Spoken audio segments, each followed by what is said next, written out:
Well, for more, we're joined by Karim Jubran. He is the Director of Field and Research at B'Tselem, an Israeli organisation that documents human rights abuses in the occupied territories.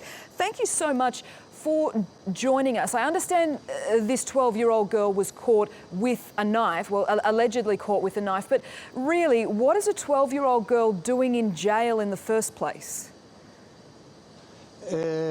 That's what we claim all the time, that the only solution which the authorities have is to push these kids to the jail. But they have to look for other solutions, and all the time the only solution and the most practical solution for the authorities is to push these kids to the jail. That's why we have now more than 430 kids inside the Israeli jails.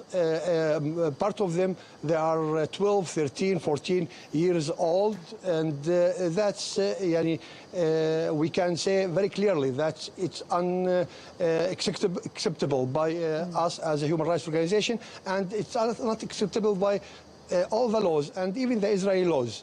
The problem here that the Israeli laws inside the occupied Palestinian territories, it's only military laws. And here we have the double standards and double legal systems. One legal system which serves the settlers and the Israelis inside the occupied territories, and the other, the military, which it served and punished the Palestinians. And it's part of the occupation regime in order to guarantee the policies of the occupation in the ground.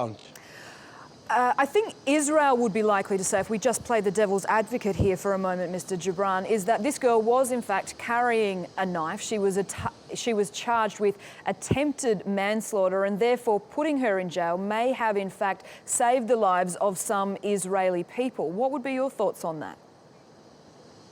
It's true that she carrying a knife, but she didn't attack. And even if a 12 years old girl carrying a knife, there is another ways to deal with her, and many other ways except the jail. We can't push a 12 years old girl to the jail in blaming her that she carrying a knife. Here I think that we need other ways to deal with these kids. The situation itself, it pushed sometimes the kids to carry a knife or to do some criminal acts, which is unacceptable. But also to deal with the kids in this way, it's illegal, and it's breaking all the laws and all the agreements for defending the children in the world. We think that here the authorities must have another ways to deal with these kids and not to pushing them to the jail, because by pushing them in the jail, it will have a very dangerous consequences in the future of these kids and in their future life. And just curious, Mr. Jubran, is the situation also, are there Israeli children in jails in Palestine as well? That's what I talking about before, because when we talk about the double standards, the Jewish kids, when they throw stones, for example, to the Palestinians in the occupied territories, they didn't pushing them in the jail. We don't ask to push them in the jail, by the way.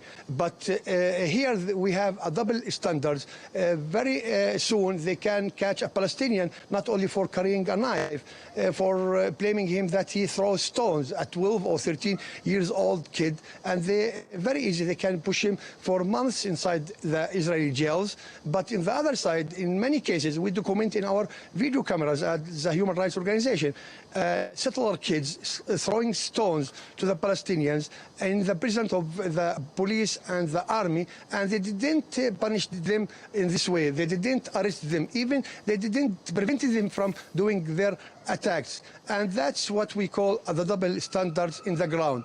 One legal system dealing with the Palestinians, and other Mr. Jubran, legal system. Mr. Jubran, I'm going to have to cut you off there. I apologise. We are racing against the clock, but thank you for your time this evening. I think you raised some very valid points. You're welcome.